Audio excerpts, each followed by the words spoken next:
Les premiers coups de pelle ont été donnés et les premières pierres posées sur le chantier des terrasses du lac à Saint-Paul-et-Dax. Élus, architectes et autres partenaires étaient présents ce mercredi 16 juillet lors d'une cérémonie symbolique afin d'inaugurer la pose de la première pierre. C'est la première pierre de la transformation de l'ensemble du quartier dans le cadre du projet Léopard, depuis le bas du lac ici jusqu'en haut de la chapelle de la Pince.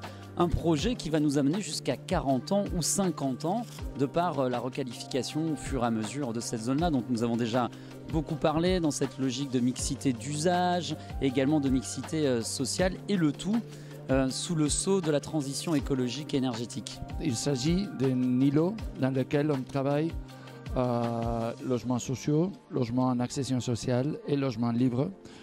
Les trois types mélangés, donc un espace de mixité aussi, mais avec la qualité d'être les pieds dans l'eau, les pieds dans le lac, les pieds dans les jardins.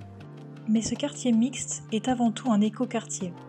C'est réutiliser en fait déjà des éléments que l'on a définis et que l'on a construits en termes de transition écologique et énergétique. On va déployer là également les enseignements de l'étude d'impact en santé, la fameuse EIS que l'on a produit dans un autre quartier de la ville. C'est utiliser les énergies renouvelables comme la géothermie, comme le solaire, et puis c'est également modifier les comportements dans cette logique de transition sociale et sociétale, faire en sorte que les gens se déplacent, consomment en proximité, utilisent davantage le vélo, les mobilités actives, les mobilités douces, créer davantage de liens également entre les habitants, enfin toute la palette que l'on connaît déjà bien.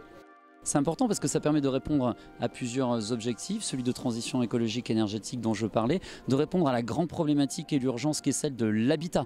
Nous avons 2400 demandes de logements sociaux en attente, nous le voyons, des jeunes ou des moins jeunes sont obligés d'aller habiter plus en périphérie de Saint-Paul-et-Dax au vu des prix du foncier, du locatif et autres, des seniors qui aimeraient vendre leur maison mais qui ne trouvent pas de biens à acheter qui pourraient leur correspondre puisque nous n'avons pas d'offres à ce sujet aujourd'hui sur le territoire. Donc ça permet d'apporter une réponse au logement à vraiment toutes les couches de la population en fonction de leur parcours, en fonction de leur âge, de leur situation financière.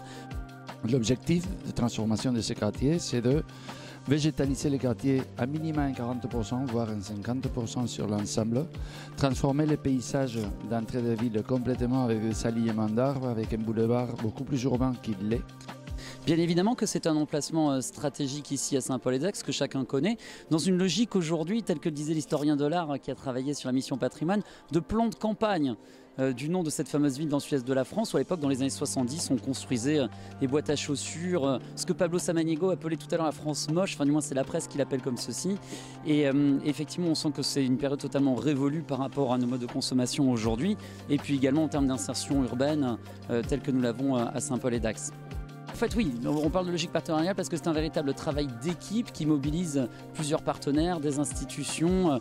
Et seul, on n'avance pas dans des projets comme celui-ci qui sont de véritables challenges. Et chacun est au rendez-vous avec patience, avec persévérance, avec innovation. Ça, c'est très important.